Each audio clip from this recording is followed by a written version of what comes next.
Welcome students. आज की class में हम क्लास 11th के टॉपिक रिलेशन को आगे बढ़ाएंगे। पहले हमने कार्टेशियन प्रोडक्ट के बारे में सीखा था, ऑर्डर्ड पेयर क्या होते हैं, कैसे, ये सब चीज़ें हम सीख चुके हैं। अब हम पढ़ते हैं डिटेल में रिलेशंस के बारे में कि रिलेशन क्या होता है। तो रिलेशन जो हैं वो कार्टेशियन प्रोडक्ट के सबसेट होते हैं। जैसे ए कोई एक सेट है और एक बी सेट है, इन दोनों का कार्टेशियन प्रोडक्ट हो रहा है, ठीक है। तो रिलेशन आर जो है वो एक ऐसा सेट होगा जिसमें एलिमेंट जो होंगे वो ए क्रॉस बी से रिलेटेड होंगे, या ये कह सकते हैं R is the subset of A cross B. A cross B के जितने भी सबसेट्स होते हैं वो सभी क्या होते हैं, रिलेशन होते हैं, ठीक है। अब जैसे आपने देखा कि ए कोमा बी टाइप का कोई ऑर्डर्ड पेयर है जो बिलोंग कर रहा है रिलेशन आर से, तो आप इसको इस तरीके से पढ़ सकते हैं कि A is related to B, A is related to B, A related to B, A is related to B, इस तरीके से पढ़ सकते हैं, ठीक है। जो भी ऑर्डर्ड पेयर हैं वो इस तरीके से पढ़े जाएंगे, ठीक है। जैसे एक एग्जांपल देख लीजिए। जैसे ए कोई एक सेट है, इसके अंदर हैं एलिमेंट -2, -1, 0, 1, 2। एक बी सेट है, इसके अंदर एलिमेंट हैं 0, 1, 4, 9, ठीक। अब एक आर कोई सेट है, इसके अंदर ऑर्डर्ड पेयर हैं -2, -4, -1, -1, 0, 0, 1, 1 और 2, 4। ये कोई एक आर सेट लिखा हुआ है। अब आपको चेक करना है कि ये आर जो है वो रिलेशन है या नहीं है ए से बी में, ये शो करना है या ये चेक करना है कि R is a relation from A to B, show that R is a relation from A to B, यानी कि क्या आर एक रिलेशन है ए से बी में। तो इसको चेक करने के लिए आप ये देखें कि ये जो आर लिखा हुआ है ये ए क्रॉस बी का सबसेट होगा या नहीं होगा। देखिए, जब आप ए क्रॉस बी करेंगे, क्रॉस बी करने पर आप देखेंगे कि इसमें टोटल कितने ऑर्डर्ड पेयर बनेंगे। देखिए, ए का अगर बी से कार्टेशियन प्रोडक्ट करते हैं तो 5 एलिमेंट इसमें हैं और 4 एलिमेंट्स इसमें हैं, 5 इसमें, 5 4 जो 20 ऑर्डर्ड पेयर्स बनेंगे, ठीक है। -2 का चारों के साथ बनेगा, -1 का इन चारों के साथ, 0 का भी, 1 का भी और 2 का भी, ठीक है। अब आप देखिए कि उन ऑर्डर्ड पेयर में से ही ये ऑर्डर्ड पेयर हैं या नहीं है, यानी कि ए क्रॉस बी में ये ऑर्डर्ड पेयर आएंगे या नहीं। देखिए, जब -2 के ऑर्डर्ड पेयर 0 के साथ बनेगा, 1 के साथ बनेगा, 4 के साथ, तो -2, 4 ऑर्डर्ड पेयर आएगा ए क्रॉस बी में, वो हमारा ये रहा पहला ऑर्डर्ड पेयर। दूसरे वाले को चेक करते हैं। देखिए, -1 का ऑर्डर्ड पेयर 0 के साथ भी बनेगा, 1 के साथ भी बनेगा, तो ये रहा, देखो -1 का 1 के साथ, 0 का 0 के साथ बनेगा, सही है, 1 का 1 के साथ बनेगा, ये रहा, ठीक है, और 2 का 4 के साथ बनेगा, है, ठीक है। इसका मतलब आर के अंदर जितने भी एलिमेंट्स हैं वो सब ए क्रॉस बी में लाई करेंगे। इसका मतलब R is the subset of A cross B. It implies that R is a relation from A to B, यानी कि आर एक रिलेशन है ए से बी में, ठीक है। अब बहुत ही इंपॉर्टेंट टॉपिक है डोमेन, रेंज और कोडोमेन। ये चीज़ और आप अच्छे से समझ लीजिए। डोमेन, रेंज और कोडोमेन क्या होता है। देखिए, डोमेन का मतलब होता है जितने भी फर्स्ट एलिमेंट रिलेशन के अंदर होते हैं ऑर्डर्ड पेयर्स में, ऑर्डर्ड पेयर के अंदर फर्स्ट एलिमेंट्स। देखिए, एक ऑर्डर्ड पेयर ये है, इसका फर्स्ट एलिमेंट -2, इसका फर्स्ट एलिमेंट -1, इसका फर्स्ट एलिमेंट 0, इसका 1, इसका 2, मतलब जो भी ऑर्डर्ड पेयर आपको दिखाई दे रहे हैं रिलेशन के अंदर, उन सब के फर्स्ट एलिमेंट को कलेक्ट कर लीजिए। तो -2, -1, 0, 1, 2, ये इसका क्या हो गया, डोमेन हो गया। डोमेन का मतलब जितने भी फर्स्ट एलिमेंट्स हैं, या उनको प्री इमेजेस भी बोलते हैं, ठीक है। अभी इमेजेस, प्री इमेजेस बताऊंगा मैं, डायग्राम समझाऊंगा तब। ठीक है। और रेंज देखिए, रेंज का मतलब क्या होता है, रेंज का मतलब होता है सेकंड वाले एलिमेंट्स जो बाद में आते हैं वो सब रेंज होते हैं। तो देखिए यहाँ रेंज क्या होगी, पीछे एलिमेंट 4 1 0, 1 दोबारा लिखने की ज़रूरत नहीं, 4 दोबारा लिखने की ज़रूरत नहीं है, तो इसका मतलब 4 1 और 0 या 0 1 4 लिख सकते हैं। ये इसकी क्या होगी, रेंज। कोडोमेन, कोडोमेन का मतलब होता है जिस सेट के अंदर इमेज बनती हैं, यानी कि बाद वाला सेट, यानी ए क्रॉस बी में बाद में कौन सा आ रहा है, बी, ये पूरा सेट ही क्या होता है, कोडोमेन होता है। बाद वाला सेट ही पूरा का पूरा कोडोमेन होता है, यानी कि बी का मतलब 0 1 4 9, ये पूरा का पूरा सेट ही क्या होगा, कोडोमेन होगा। ठीक है, इस तरीके से आप डोमेन, रेंज और कोडोमेन फाइंड कर सकते हैं। ठीक है, अब देखिए आगे क्वेश्चन देखते हैं। जो क्वेश्चन से पहले इसका एरो डायग्राम के बारे में और समझ लेते हैं। एरो डायग्राम क्या होता है वो देख लीजिए। जैसे अभी हम इसी क्वेश्चन के बारे में डिस्कस कर रहे थे, तो इसका एरो डायग्राम किस तरीके से बनता है, देखिए एक ए सेट है, एक बी सेट है, ए बी, इमेजेस बन रही हैं ए से बी में, ए से बी में, यानी कि A cross B, B cross A होता तो बी को आगे लिखते, ए को पीछे लिख लेते, इस तरीके से बी क्रॉस ए होता। ये क्या हो गया, ए क्रॉस बी। तो ए से बी में इमेजेस बन रही हैं, तो ए के एलिमेंट क्या क्या थे, -2 -1 0 1 2, बी के एलिमेंट 0 1 4 9। ठीक है, अब देखिए -2 का ऑर्डर पेयर किसके साथ है, 4 के साथ, तो -2 का ऑर्डर पेयर 4 के साथ, -1 का 1 के साथ, -1 का 1 के साथ। ठीक, और क्या था, 0 का 0 के साथ, 0 का 0 के साथ। ठीक, और देखिए किसका है, 1 का 1 के साथ, तो 1 का 1 के साथ, और 2 का 4 के साथ, 2 का 4 के साथ। ये इसका क्या बन गया, एरो डायग्राम। ठीक है, इजी है बहुत। एरो डायग्राम से भी हम रीड कर सकते हैं। देखो -2 का ऑर्डर पेयर 4 के साथ, -1 का 1 के साथ, 0 का 0 के साथ, 1 का 1 के साथ, 2 का 4 के साथ। ठीक है, इस तरीके से आप एरो डायग्राम को रीड भी कर सकते हैं। एरो डायग्राम से भी पता लगता है, देखिए एरो डायग्राम देखिए यहाँ पर ये सब प्री इमेजेस हैं और ये सब क्या हैं, इमेजेस हैं। देखो -2 की इमेज कहाँ बनी है, 4 पर, तो 4 को बोलेंगे इमेज और -2 को क्या बोलेंगे, प्री इमेज, प्री इमेज।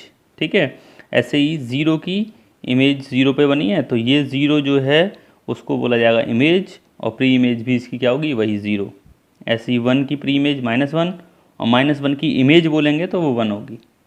ठीक, तो ये 0 1 4 इमेजेस का जो सेट है वो हो गया रेंज, -2 -1 0 1 2 प्री इमेजेस का जो सेट है वो हो गया डोमेन, और 0 1 4 9 यानी कि पूरा का पूरा बी सेट जो हो गया वो रेंज होगा, वो कोडोमेन होगा। ठीक है, इस तरीके से आप एरो डायग्राम भी बना सकते हैं, उससे चीज़ों को रीड कर सकते हैं, समझ सकते हैं, डोमेन रेंज सेट रिलेशन क्या होगा, ये सारी चीज़ें आप बना सकते हैं। अब एक चीज़ देख लेते हैं, सेट बिल्डर फॉर्म से रोस्टर में चेंज करना। जैसे अगर कोई सेट बिल्डर फॉर्म में दिया है और रोस्टर में चेंज करना है तो कैसे चेंज करेंगे। देखिए जैसे एक क्वेश्चन है, आर एक रिलेशन दिया हुआ है और x, x³ टाइप के ऑर्डर्ड पेयर्स हैं, such that x is a prime less than 10, यानी कि 10 से छोटे प्राइम नंबर हैं, x की जो वैल्यू है वो 10 से छोटी है और वो भी क्या है, प्राइम नंबर है। ठीक है, अब आपको इसको रोस्टर में लिखना है, यानी कि ऑर्डर्ड पेयर बना के एलिमेंट्स लिखने हैं अलग अलग। तो देखिए सबसे छोटा प्राइम नंबर क्या होता है, 2, तो अगर आप 2 पुट करेंगे तो यहाँ हो जाएगा 2 का क्यूब यानी कि 8 पहला। दूसरा प्राइम नंबर क्या होगा, 3, तो 3 का क्यूब 27। नेक्स्ट प्राइम नंबर क्या होगा, 5, और क्यूब क्या होगा उसका, 125। नेक्स्ट होगा 7, और 7 का क्यूब कितना होगा, 343। उसके बाद कोई भी प्राइम नंबर नहीं होगा 10 से छोटे में। ठीक है, तो ये कौन सी फॉर्म हो गई, रोस्टर फॉर्म। ऊपर लिखी थी सेट बिल्डर और ये हो गई रोस्टर। अगर डोमेन पूछा जाए तो 2 3 5 7 डोमेन होगा, रेंज पूछी जाए तो 8 27 125 और 343, ये इसकी रेंज होगी। कोडोमेन अगर पूछा जाता तो उसके लिए इसको पहले आपको ये बताना पड़ेगा कि इमेज किस सेट से किस सेट में बन रही है। जैसे ऊपर वाले क्वेश्चन में दिया था ना, इमेजेस ए से बी में बन रही हैं, फ्रॉम ए टू बी लिखा हुआ आएगा फिर ऊपर, तब आप उसका कोडोमेन भी बता सकते थे। ठीक है, देखिए अब हम पढ़ते हैं रिलेशन के स्पेशल टाइप्स के बारे में।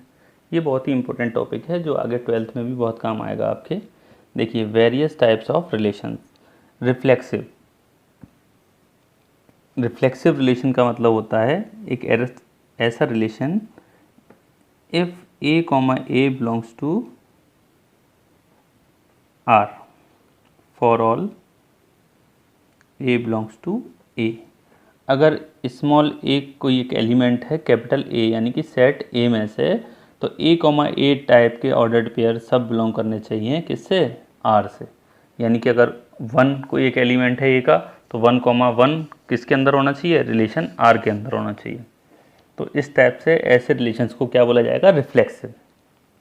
तो वो सारे एलिमेंट्स के लिए होना चाहिए। ए के अंदर अगर मान लो एलिमेंट है 1 कॉमा 2 कॉमा 3, तो आर के अंदर 1 कॉमा 1 भी होना चाहिए, 2 कॉमा 2 भी होना चाहिए और 3 कॉमा 3 भी होना चाहिए, तभी उसको क्या बोला जाएगा, रिफ्लेक्सिव बोला जाएगा। ठीक है, या यहाँ शॉर्ट में ऐसे भी लिख सकते हैं, ए इज़ रिलेटेड टू ए होना कंपलसरी है, तभी उसको क्या बोला जाएगा, रिफ्लेक्सिव बोला जाएगा। सिमेट्रिक क्या होता है, सिमेट्रिक का मतलब होता है if A comma B belongs to R. अगर ए कॉमा बी टाइप के relations belong, ordered pairs belong कर रहे हैं रिलेशन से, तो सॉल्व होकर बी कॉमा ए टाइप के रिलेशन भी आर से बिलोंग करने चाहिए। ए कॉमा बी अगर आर से बिलोंग कर रहा है तो बी कॉमा ए भी आर से बिलोंग करना चाहिए। या ऐसे कह सकते हैं आप कि if A is related to B then B is related to A. अगर ए रिलेटेड है बी से तो बी रिलेटेड होना चाहिए ए से। तो ऐसे रिलेशन को फिर क्या बोला जाएगा, सिमेट्रिक बोला जाएगा। ठीक है, अब बात करते हैं ट्रांजिटिव की। ट्रांजिटिव क्या होता है, तो ट्रांजिटिव का मतलब होता है if A comma B belongs to R, B comma C belongs to R, implies that A comma C belongs to R. यानी कि अगर A is related to B and B is related to C, then A is related to C. A का relation अगर B से है और B का सी से है, तो ए का डायरेक्ट रिलेशन किससे होना चाहिए, सी से होना चाहिए। इसको अच्छे से समझने के लिए एक एग्जांपल लेंगे। अच्छा, एक चीज़ और समझ लीजिए आप, अगर कोई रिलेशन ऐसा है जो रिफ्लेक्सिव भी है, सिमेट्रिक भी है और ट्रांजिटिव भी है, मतलब जो तीनों कंडीशन को फॉलो कर रहा होता है, तो ऐसे रिलेशन को बोला जाता है फिर इक्विवेलेंस रिलेशन। ये प्रूव करने के लिए काफ़ी आता है 12th क्लास में। ऐसे रिलेशन जो रिफ्लेक्सिव भी हों, सिमेट्रिक भी हों और ट्रांजिटिव भी हों, रिफ्लेक्सिव, सिमेट्रिक और ट्रांजिटिव तीनों अगर हुए तो फिर उनको क्या बोला जाएगा, इक्विवेलेंस रिलेशन बोला जाएगा। ठीक है, एक एग्जांपल ले लेते हैं, उससे आपको और अच्छे से समझ में आ जाएगा। देखिए एक क्वेश्चन है आपके लिए, let R be a relation on Q. R एक रिलेशन है क्यू पर, क्यू का मतलब रेशनल नंबर के सेट पर, यानी कि इमेजेस क्यू से क्यू में बन रही हैं। ठीक है, क्यू क्रॉस क्यू में से निकला हुआ ऑर्डर्ड पेयर्स हैं ये।